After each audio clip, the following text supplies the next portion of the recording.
Hi, and welcome to Imperfect. Today we'll be discussing Elden Ring, what's widely considered to be one of the greatest games in the last 5 years by many, and possibly to be the game of the year this year. While being a wonderful game, still has its flaws as all things do. Today we'll be discussing the good and why everyone loves Elden Ring so much, and the bad, why some people really do not like this game, just so that you can hear both sides, make up your opinion, and we can move on from there. We'll begin with the good, then we'll talk about the bad, and then we'll wrap everything up. If you do enjoy this video, please like and subscribe and all the normal video YouTuber stuff. But either way, let's begin.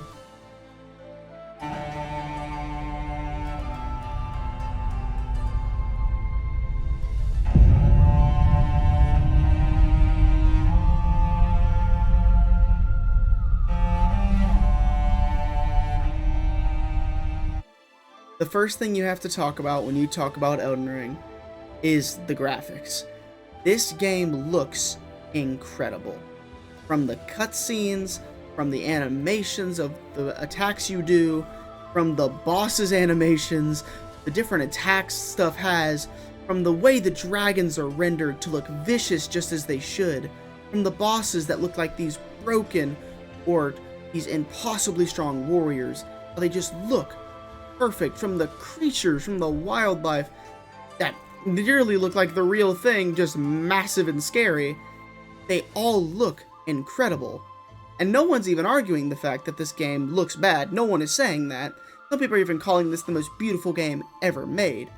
While I'm not sure if it's the most beautiful game ever made, I'll leave that up to you. No one can talk about Elden Ring without saying it's not beautiful.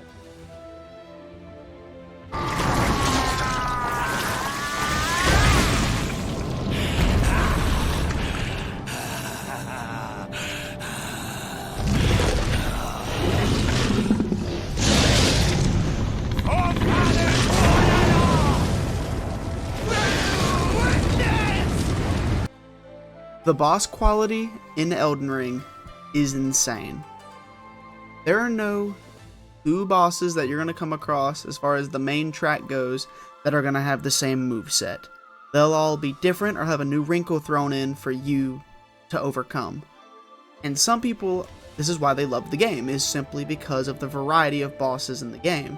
Whether it be they use magic, whether it be how they look, or whether it be what they do, no one can argue that the bosses in Elden Ring are incredible and unique, and are currently being hailed by some people as the best bosses ever made, which is one of those things that it's like, okay, you know, you gotta leave up to personal preference, and that's is what it is, but there's no arguing that they're at the very least not some of the best bosses we have seen in a very long time.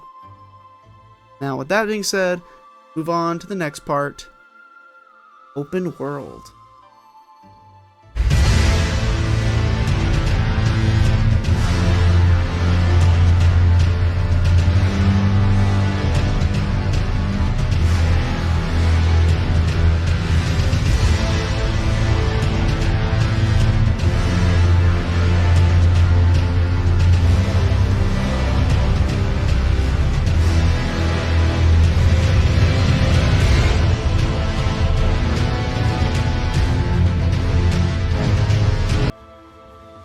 The next thing we have to talk about is Elden Ring's vast open world.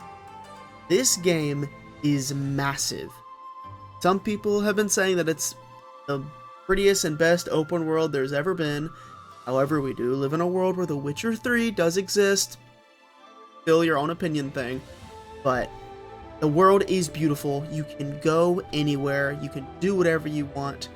Whether you stumble along a mini-boss that you're way under-leveled for, or you come across a dragon out of absolutely nowhere just by walking around, and you walk through, whether it be water, whether it be a mountainside, maybe you found a new castle, maybe you found a new edge of the map that you just haven't been to, and there's always new stuff to find, and nothing can be said other than that, just that the world is massive and gorgeous everywhere you go.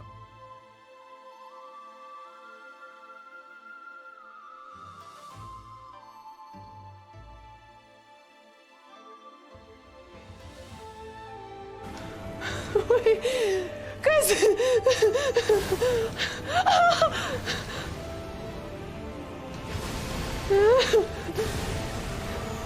She did. Let's go!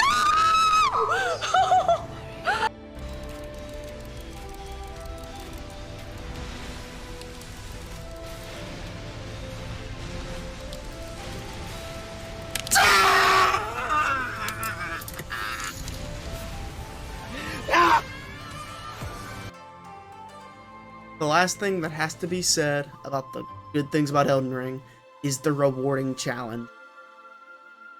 No one is debating this, but when you spend hours, and I mean this literally, plural hours, people have spent hours on the same boss, and they finally beat it. It is the most elated feeling, no matter the game, but something special about Elden Ring.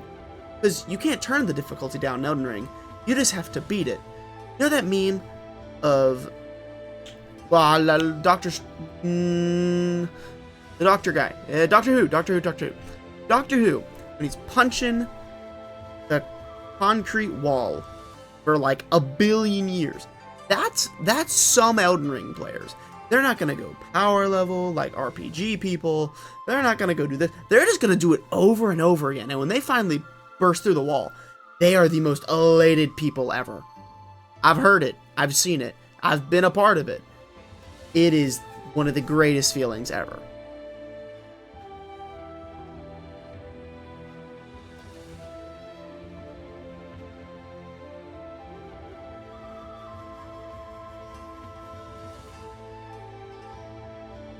Alright, let's start off the bad.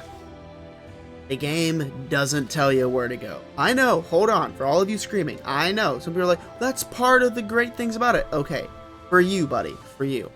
Listen, there are times where you will spend hours running in a circle just because you don't know where to go. And some people are like, that's enjoyable gameplay. That's, a lot of people really don't like that. And people say, well, it's like the Souls-like games. I hear you. However, some people are like, hey, look, Elden Ring, everyone's saying it's so good, let me go play it. And then they don't know where to go. And then you just run around aimlessly forever and ever. And that can be really frustrating for some people. They just don't know where to go. I mean, for crying out loud, if you just open up the Elden Ring map, even if you don't have it filled out, you look at it and go, this is huge. Where do I even start? And it can be really frustrating when you want to get to the next boss fight or the next encounter, but you're stuck behind cluelessness. I mean, you don't know where to go. You don't know where to go. They purposely do these bullshit delay attacks. This is how From Software makes this game hard.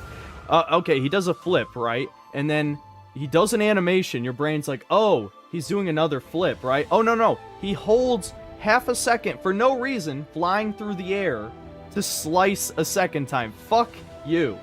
Fuck you. That's not hard in like a, oh man, I feel really challenged. It's hard enough. Let me memorize this boss's patterns. Ooh, I'm really getting better at the game, guys. You know, you come across a certain group of enemies and then you're just instantly dead. You don't even have a chance. Archers have just infinite AI and wisdom, but the characters in front of those archers never see you. They're just completely oblivious to you being there. The next thing we're going to talk about, for why people don't like the game's hard. Look. I know everyone in there is saying, well, that's the point. Okay. But a lot of people don't like that. So for those people out there that are saying just get good, you do nothing but really piss the people off that want to try the game but have no idea where to start. They get confused, they go up to something, it's super hard. Elden Ring is one of the harder games, and then they get mad, and then they leave. And I know that there are people out there that are like, hey, that's the point. Okay, that doesn't change the fact that it pisses a lot of people off when they come across a boss out of nowhere and it destroys them and they think that's where they're supposed to be and they can never beat it. Or they're walking around, out of nowhere somebody attacks them, as it was said in the previous clip. They don't know what to do. They have no idea what they're supposed to do when stuff just two-shots them and it makes them not want to explore anymore.